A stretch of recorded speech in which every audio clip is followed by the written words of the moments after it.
ਪੰਜਾਬ ਦੇ ਮੁੱਖ ਮੰਤਰੀ ਭਗਵੰਤ ਮਾਨ ਨੇ ਚੰਡੀਗੜ੍ਹ ਮੇਅਰ ਦੇ ਹੋਏ ਇਲੈਕਸ਼ਨਾਂ ਤੇ ਸਵਾਲ ਚੱਕੇ। ਉਹਨਾਂ ਨੇ ਕਿਹਾ ਕਿ ਬੀਜੇਪੀ ਬੇਈਮਾਨੀ ਕਰ ਰਹੀ ਹੈ। ਨਾਲ ਦੀ ਨਾਲ ਉਹਨਾਂ ਨੇ ਇੱਕ ਵੀਡੀਓ ਵਿਖਾਈ ਤੇ ਕਿਹਾ ਵੇਖੋ किस तरह बीजेपी ने हेराफेरी की है। तुसी वेखो पूरी वीडियो ते दियो अपनी राय। इस ईवीएम में 1322 वोट हैं ऐसे लिखा जाता है। जब काउंटिंग डे पर उस मशीन को निकाला जाता है तब भी एजेंट बैठे होते हैं, जाली लगी होती है, कुछ दिखाया जाता है ये वाली मशीन है, तो एजेंट के पास लिखा होता है कि जी इसमें 1322 वोट हैं। जी बिल्कुल।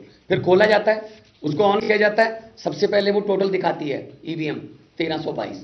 फिर कहते हैं हाँ जी, फिर वो 1 number 2 number 3 number 4 number 5 number, फिर जितना मर्जी हो जाए। ये कौन होते हैं जी?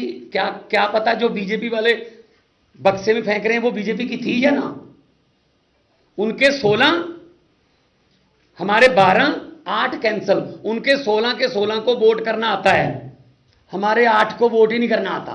हालांकि उनकी पहली वोटिंग नहीं थी ये, पिछली बार 2 रिजेक्ट हुई थी, इसका मतलब 6 भूल गए वोट करना तो इस साल, कि उनको पता ही नहीं कि वोट कैसे किया जाता है।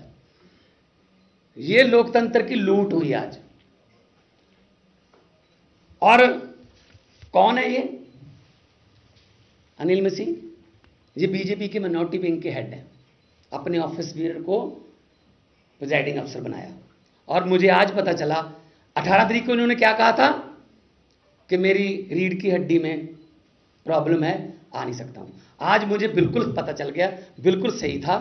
असल में इनकी रीढ़ की हड्डी थी ही नहीं, स्पाइनलेस, स्पाइन तो थी नहीं ना। अगर स्पाइन होती तो अच्छे तरीके से गिनते ना। ऊपर से आया जो ऑर्डर वो लिख दिया। और तरीका देखो आप देखने का, एक बार फिर दिखा दो। आप लोग तो हर रोज यही चीजें पकड़ते रहते हो। ये देखो, ये देख लिया इन्होंने, ये तो इनकी है, इधर रख दो। उसने कहा इधर रख दो ना, इधर भी नहीं रखते, इधर ही रख। एक और आएगा इसमें, ये देख लो तुम, उधर रख दो। ये भी इधर ही रख दो। एक हमारी तरफ से इधर रखेंगे, ये भी उधर ही रख दो। ये इधर रख दो उसने कहा। ये इस पे देखना, इधर रख दो। ये वाली, हाँ इधर पहले वाली इधर रख दो। हाँ ये वाली इधर रख दो। चलो, हद है यार, हद है ये देश में लोकतंत्र की। जेपी नड्डा साहब ने बधाई दे दी जैसे बिहार में दी थी कि क्या बात है। क्या 36 वोट गिनने में बीजेपी घोटाला कर रही है भाई साहब।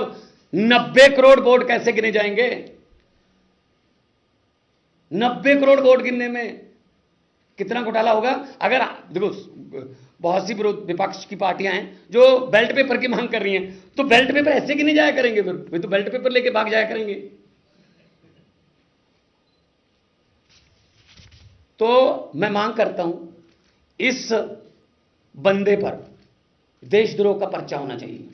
इसने जनतंत्र की हत्या की है, वो भी उसी महीने में जब डॉक्टर भीमराव अंबेडकर के लिखे हुए संविधान का दिन मना रहे थे।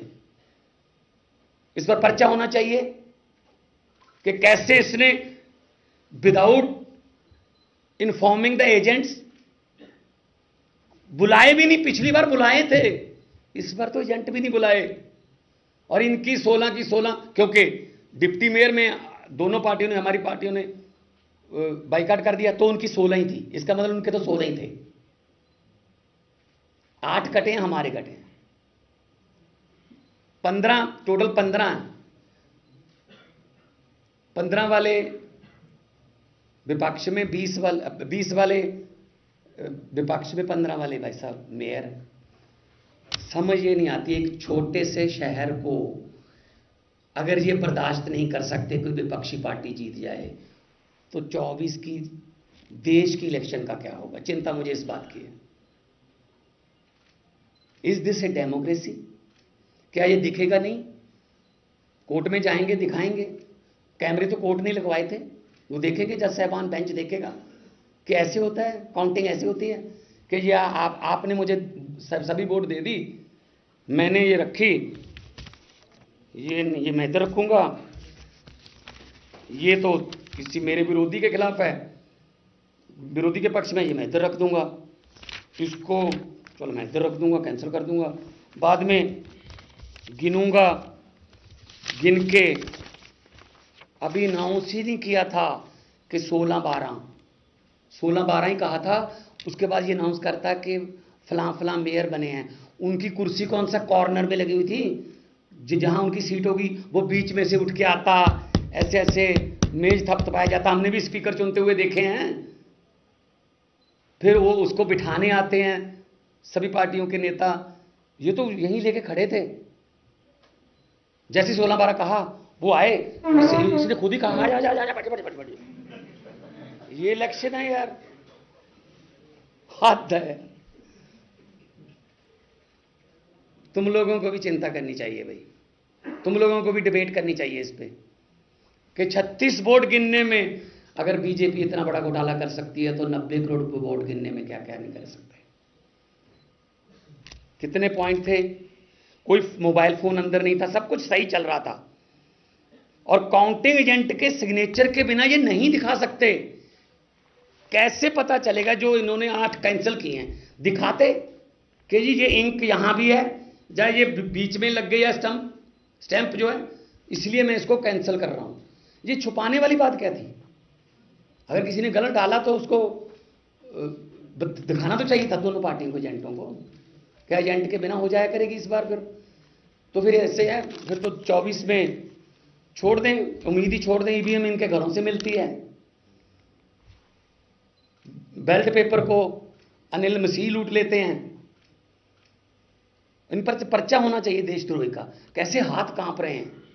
और पिछली वाली वीडियो दिखाना, जब इधर देखते हैं कि मैंने काम कर दिया, पहले वाली ये देखेंगे, ये अभी ना इंक मार करके देखेंगे इधर।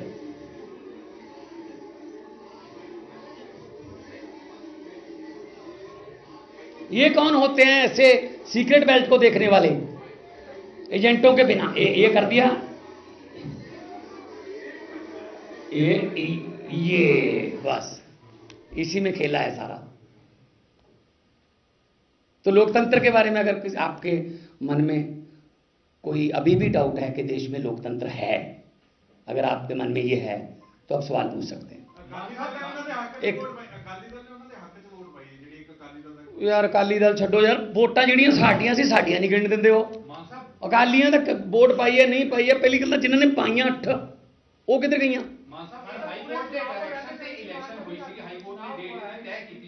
हाँ ਲਵੋਗੇ ਇਹਦੇ ਵਿੱਚ ਕਿ ਇਸ ਤਰ੍ਹਾਂ ਦੇ ਨਾਲ ਟੈਂਪਰਿੰਗ ਹੋਈ ਹੈ ਸਾਰਾ। ਹਾਂਜੀ ਤੁਸੀਂ ਹੁਣ ਰਿਜ਼ਲਟ ਨੂੰ ਚੁਣੌਤੀ ਦੇਣੀ ਹੈ ਹਾਈ ਕੋਰਟ ਦੇ ਵਿੱਚ। ਤੁਹਾਨੂੰ ਲੱਗਦਾ ਕਿ ਇਹਦੇ ਨਾਲ ਵੀ ਕੋਈ ਟੈਂਪਰਿੰਗ ਹੋ ਸਕਦੀ ਹੈ? ਜਿਹੜੇ ਬੈਲਟ ਪੇਪਰ ਆਲਰੇਡੀ ਤੁਹਾਨੂੰ ਲੱਗਦਾ ਪਹਿਲੇ ਟੈਂਪਰ ਹੋ ਗਏ ਹੈ, ਰਿਕਾਰਡ ਤੇ ਸੀਲ ਹੋ ਗਿਆ ਹੋਵੇਗਾ ਹਾਈ ਕੋਰਟ ਦੇ ਰਿਟ ਪੈਣ ਤੋਂ ਬਾਅਦ? ਨਹੀਂ ਇਹਦੇ ਤੇ ਤੁਹਾਨੂੰ ਡਾਊਟ ਹੈਗਾ? ਨਹੀਂ, ਉਸ ਤੋਂ ਬਾਅਦ ਇਹਨੇ ਸਾਰੀਆਂ ਮਿਕਸ ਕਰਤੀਆਂ। ਜਿਵੇਂ ਆਪਾਂ ਕੋਈ ਤਾਸ਼ ਖੇਡਦੇ ਆ, ਆਪਾਂ ਨੇ ਕੋਈ ਪੱਤਾ ਗਲਤ ਪਲੇ ਕਰਤਾ, ਉਹ ਤੋਂ ਬਾਅਦ ਜਿਹਨੂੰ ਆਪਾਂ ਪੰਜਾਬੀ 'ਚ ਕਹਿੰਦੇ ਰੋਂਡ ਪਾਉਣੀ ਹੈ ਤਾਂ ਸਾਰਾ ਤਾਸ਼ ਇਕੱਠਾ ਕਰ ਦਿੰਦੇ। ਤਾਂ ਲੱਭ ਲਓ ਮੇਰੇ ਕੋਲ ਕਿਹੜੇ ਕਿਹੜੇ ਪੱਤੇ ਸੀ। ਇਹਨੇ ਇੱਦਾਂ ਕੀਤਾ, ਬਾਅਦ 'ਚ ਖੜੇ ਹੋ ਕੇ ਉਹ ਵੀਡੀਓ ਵੀ ਹੈਗੀ ਐਂਡ ਵਾਲੀ, ਸਾਰੀਆਂ ਵੋਟਾਂ ਮਿਕਸ ਕਰਤੀਆਂ। ਇਲੈਕਸ਼ਨ ਸੀ ਇਹ ਪਹਿਲੀ ਗੱਲ ਤੇ। ਜੇ ਤੁਸੀਂ ਇਹਨੂੰ ਇਲੈਕਸ਼ਨ ਕਹਿੰਦੇ ਹੋ ਫਿਰ ਤਾਂ ਮੰਨ ਲਓਗਾ। ਇਲੈਕਸ਼ਨ ਹੀ ਨਹੀਂ ਹੈਗੀ, ਉਹਨੂੰ सीट पे बिठाया गया, चुना नहीं गया। मेयर आज चंडीगढ़ का सीट पर बिठाया गया, चुना नहीं गया। इसीलिए हमने डिप्टी मेयर और सीनियर डिप्टी मेयर की चुनाव में हिस्सा ही नहीं लिया कि अगर ऐसा ही करना है तो क्या फ़ायदा हुआ? फिर खेल लो भाई अपनी मर्जी से, अपनी मर्जी से तुम वोट। अब ये भी घर से ले आते बैलेट पेपर वगैरह। हाँ जी, देश के लोकतंत्र के साथ खिलवाड़ हुआ है ना। तो ये बीजेपी के जो हैं ऑफिस बेरर हैं और नॉमिनेटेड काउंसलर हैं।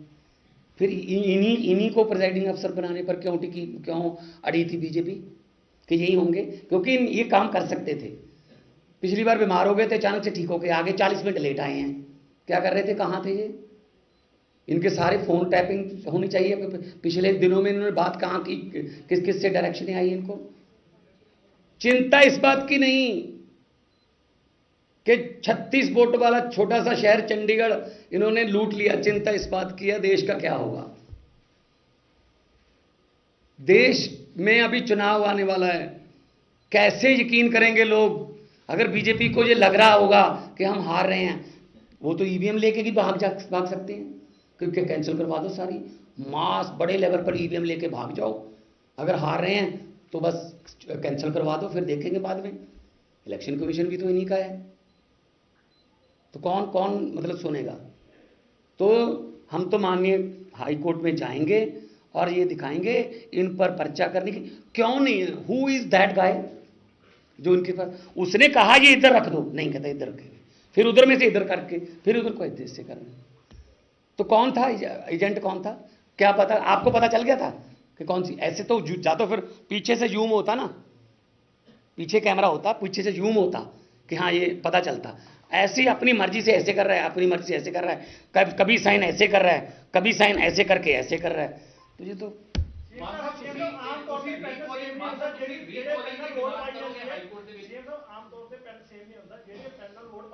नीले रंग ਦਾ ਹੀ ਸੀ ਦੇਖੋ, तो उसे पेन नहीं था काम किया फिर।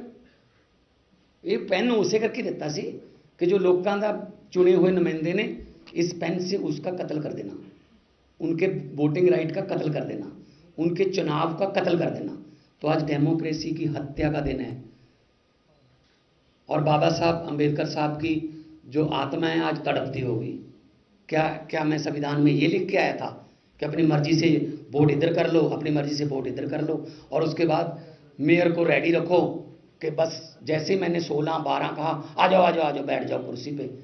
मतलब कोई बात नहीं, जनता देख रही है सब कुछ, और जनता है जब मन में आ जाए ना कि भाई कहीं थोड़े कम वोटों से तो जीतने नहीं देंगे, ज़्यादा वोट डालते हैं ताकि 5, 7, 10 हज़ार खराब भी कर गए तो 50 हज़ार 60 हज़ार से जीतेंगे जी। जो हमारे 92 आए हैं उनका मार्जिन देख लेना, विधानसभा का मार्जिन 70-70 हज़ार है, क्योंकि लोगों को पता था कि अगर ईवीएम से इधर उधर हो भी गए 5-10 हज़ार तो 70-80 का मार्जिन रखते हैं। पब्लिक है, हम तो उम्मीद यही करते हैं कि लोग जो हैं इसको देख लें बार बार, और आप भी दिखाएं, कम से कम आज तो दिखाना बोल करके गोल चक्कर लगा के कि ये देखिए ये साइन हो रहे हैं, ये पॉइंट है, इस पॉइंट पे ये क्यों इस पे किया गया है और ये कहाँ ऐसे क्यों रखी है।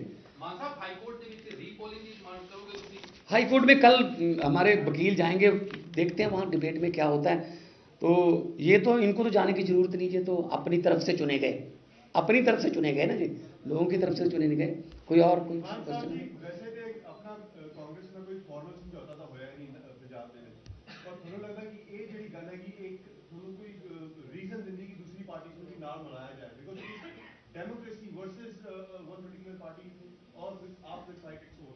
नहीं, तो वो देश लेवल पे जो इंडिया गठबंधन है, विधानसभा में तो हमने देखो हरियाणा में भी अनाउंस कर चुके हैं हम, लेकिन पंजाब में विधानसभा में हम पहले भी कह चुके हैं कि देखो चंडीगढ़ में आप देख लो कि ऐसे मतलब 15, अगर 15 के 15 या 16 इनको बोल दो, एक एमपी की बोल कर 16 वाले अगर चंडीगढ़ में बहुमत आने नहीं दे रहे 20 वालों का, तो देश में कैसे करेंगे। बार बार कह रहा हूँ, तो देश बचाने के लिए सबको आगे आना होगा, क्योंकि ये किसी पार्टी के बचने का या किसी गठबंधन का सवाल नहीं है, सवाल 150 करोड़ लोगों के फ्यूचर का है। क्योंकि अगर 2024 में थोड़ी बहुत 19-21 हो गई, देश में बीजेपी बहुमत से पीछे रह गई, तो ये बहुत बड़ा बवाल करवाएंगे, और अगर जीत गए तो उसके बाद चुनाव नहीं होगा। ये बस डेमोक्रेसी का आखिरी दिन होगा, उस दिन जिस दिन अगर ऐसा हुआ 2024 में जब वोट गिने जाएंगे।